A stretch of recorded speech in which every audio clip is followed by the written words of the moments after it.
नमस्कार दोस्तों, मेरा नाम है रितेश और मैं स्वागत करता हूं आपका मेरे चैनल हिस्टोरिकल ज्ञान में। आज जो मैं कहानी लेकर आया हूं वह कहानी का शीर्षक है कुरु वंश की उत्पत्ति। यह कहानी महाभारत से संबंधित है।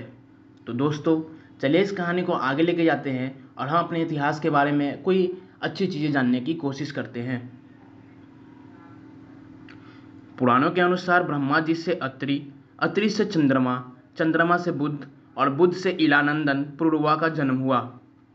पुरुरवा से आयु, आयु से राजा नहुस और नहुस से ययाति उत्पन्न हुए।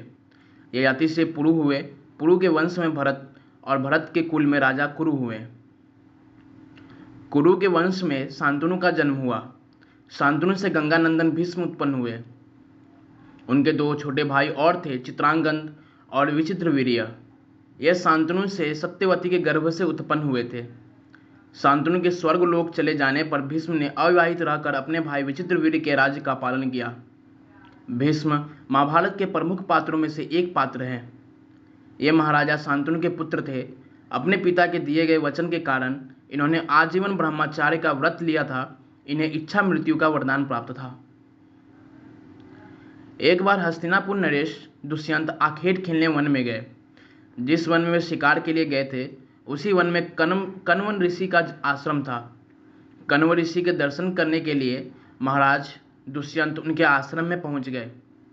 पुकार लगाने पर एक अति लावण्यमयी कन्या ने आश्रम से निकलकर कहा, हे राजन, महर्षि तो तीर्थ यात्रा पर गए हैं, किंतु आपका इस आश्रम में स्वागत है। उस कन्या को देखकर महाराज दुष्यंत ने पूछा, बालिके, आप कौन हैं? बालिका ने कहा, मेरा नाम शकुंतला है और मैं कण्व ऋषि की पुत्री हूँ।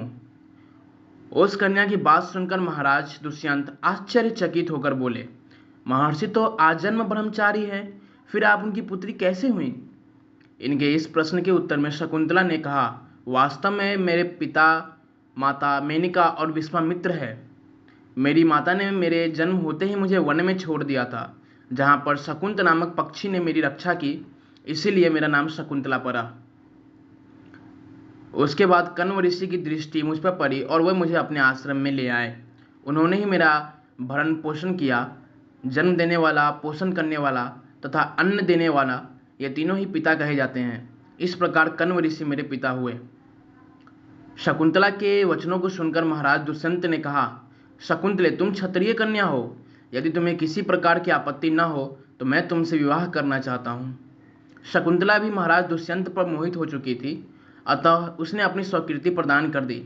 दोनों ने गंधर्व विवाह कर लिया। कुछ काल महाराज दुष्यंत ने शकुंतला के साथ विहार करते हुए वन में ही व्यतीत किया। फिर एक दिन वे शकुंतला से बोले, प्रियतमे, मुझे अपना राज्य कार्य देखने के लिए हस्तिनापुर प्रस्थान करना होगा। महर्षि कण्व के तीर्थ यात्रा से लौट आने पर मैं तुम्हें यहाँ से विदा कर अपने राजभवन में ले जाऊंगा। इतना कहकर महाराज ने शकुंतला को अपने प्रेम के प्रतीक के रूप में अपनी स्वर्ण मुद्रा दी और हस्तिनापुर चले गए। एक दिन उसके आश्रम में दुर्वासा ऋषि पधारे। महाराज दुष्यंत के विरह में लीन होने के कारण शकुंतला को उनके आगमन का ज्ञान भी नहीं हुआ और उसने दुर्वासा ऋषि का यथोचित स्वागत सत्कार नहीं किया। दुर्वासा ऋषि ने उसे अपना अपमान समझा और क्रोधित होकर बोले, बालिके, मैं तुझे श्राप देता हूँ कि जिस किसी के ध्यान में लीन होकर तूने मेरा निरादर किया है वह तुझे भूल जाएगा। दुर्वासा ऋषि के श्राप को सुनकर शकुंतला का ध्यान टूटा और वह उनके चरणों में गिरकर क्षमा प्रार्थना करने लगी। शकुंतला के क्षमा प्रार्थना से द्रवित होकर दुर्वासा ऋषि ने कहा, अच्छा, यदि तेरे पास उसका कोई प्रेम चिन्ह होगा तो उस चिन्ह को देख उसे तेरी स्मृति हो जाएगी। महाराज दुष्यंत से विवाह से शकुंतला गर्भवती हो गई थी। कुछ काल पश्चात कण्व ऋषि तीर्थ यात्रा से लौटे। तब शकुंतला ने उन्हें महाराज दुष्यंत के साथ अपने गंधर्व विवाह के विषय में बताया। इस पर महर्षि कण्व ने कहा, पुत्री, विवाहित कन्या का पिता के घर में रहना उचित नहीं है। अब तेरे पति का घर ही तेरा घर है। इतना कहकर महर्षि ने शकुंतला को अपने शिष्यों के साथ हस्तिनापुर भिजवा दिया। मार्ग में एक सरोवर में आचमन करते समय महाराज दुष्यंत की दी हुई शकुंतला की अंगूठी, जो कि प्रेम चिन्ह थी, सरोवर में ही गिर गई। उस अंगूठी को एक मछली निगल गई। महाराज दुष्यंत के पास पहुंचकर कण्व ऋषि के शिष्यों ने शकुंतला को उनके सामने खड़ी करके कहा, महाराज, शकुंतला आपकी पत्नी है, आप इसे स्वीकार करें। महाराज तो दुर्वासा ऋषि के शाप के कारण शकुंतला को विस्मृत कर चुके थे, अतः उन्होंने शकुंतला को स्वीकार नहीं किया और उस पर उल्टा होने का लांछन लगाने लगे। शकुंतला का अपमान होते ही आकाश में जोरों की बिजली कड़क उठी और सबके सामने उसकी माता मेनका उसे उठा ले गई। जिस मछली ने शकुंतला की अंगूठी को निगल लिया था, एक दिन वह एक मछुआरे के जाल में आ फंसी। जब मछुआरे ने उसे काटा तो उसके पेट में अंगूठी निकली। मछुआरे ने उस अंगूठी को महाराज दुष्यंत के पास भेंट के रूप में भेज दिया।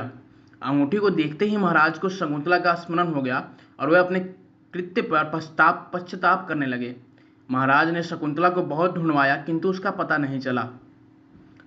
कुछ दिनों के बाद देवराज इंद्र के निमंत्रण पाकर देवासुर संग्राम में उनकी सहायता करने के लिए महाराज दुष्यंत इंद्र की नगरी अमरावती गए। संग्राम में विजय प्राप्त करने के पश्चात जब वे आकाश मार्ग से हस्तिनापुर लौट रहे थे तो मार्ग में उन्हें कश्यप ऋषि का आश्रम दृष्टिगत हुआ। उनके दर्शनों के लिए वो वहां रुक गए। आश्रम में एक सुंदर बालक एक भयंकर सिंह के साथ खेल रहा था। मेनका ने शकुंतला को कश्यप ऋषि के पास लाकर छोड़ा था तथा वह बालक शकुंतला का ही पुत्र था। उस बालक को देखकर महाराज के हृदय में प्रेम की भावना उमड़ पड़ी। वो उसे गोद में बिठाने के लिए आगे बढ़े तो शकुंतला की सखी चिल्ला उठी, हे भद्र पुरुष, आप इस बालक को न छुएं, अन्यथा उसकी भुजा में बंधा काला डोरा सांप बनकर आपको डस लेगा। यह सुनकर भी दुष्यंत स्वयं को रोक न सके और बालक को अपने गोद में उठा लिया। अब सखी ने आश्चर्य से देखा कि बालक के भुजा में बंधा काला गंडा पृथ्वी पर गिर गया है। सखी को ज्ञात था कि बालक को जब कभी भी उसका पिता अपने गोद में लेगा वह काला डोरा पृथ्वी पर गिर जाएगा। सखी ने प्रसन्न होकर समस्त वृत्तांत शकुंतला को सुनाया। शकुंतला महाराज दुष्यंत के पास आई। महाराज ने शकुंतला को पहचान लिया। उन्होंने अपने कृत्य के लिए शकुंतला से क्षमा प्रार्थना किया और कश्यप ऋषि की आज्ञा लेकर उसे अपने पुत्र सहित अपने साथ हस्तिनापुर ले आए। महाराज दुष्यंत और शकुंतला के उस पुत्र का नाम भरत था। बाद में वह भरत महान प्रतापी सम्राट बने और उन्हीं के नाम पर हमारे देश का नाम भारतवर्ष हुआ। तो दोस्तों, आशा करता हूँ आपको यह वीडियो पसंद आई होगी, यह कहानी आपको पसंद आया होगा।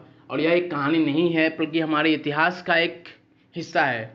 तो मुझे अच्छा लगता है कि मैं अपने इतिहास के बारे में आप सबको कुछ चीज़ें नई चीज़ें ला के बताया करूँ, जिससे अपना सनातन धर्म बना रहे। कुछ लोग हैं जो अपने सनातन धर्म को ख़त्म करने पर लगे हुए हैं, तो हमारे इतिहास के बारे में आप कुछ जानोगे तो कोई पूछे तो आप उसको बता सकते हो, या फिर ना भी पूछे कोई तो अपने लिए तो जानने की कोशिश करो। तो आशा करता हूँ आपको ये वीडियो पसंद आई होगी। अगर पसंद आई है आपको ये वीडियो तो मेरे इस वीडियो को लाइक कर देना, प्लस मेरे चैनल को सब्सक्राइब कर देना, ताकि अगली वीडियो में अगर अपलोड करूँ तो आपको वो नोटिफिकेशन तुरंत मिले, आपको कहीं ढूंढना ना पड़े, कहीं खोजना ना पड़े कि यह कहानी मुझे चाहिए। अगर नोटिफिकेशन आएगी तो आपको वह इतिहास के बारे में आपको कहानी खुद ब खुद पता चलेगा। तो मेरे चैनल को सब्सक्राइब कर देना, प्लस वीडियो को लाइक कर देना। तो दोस्तों, अभी के लिए bye bye, tata, good night, take care.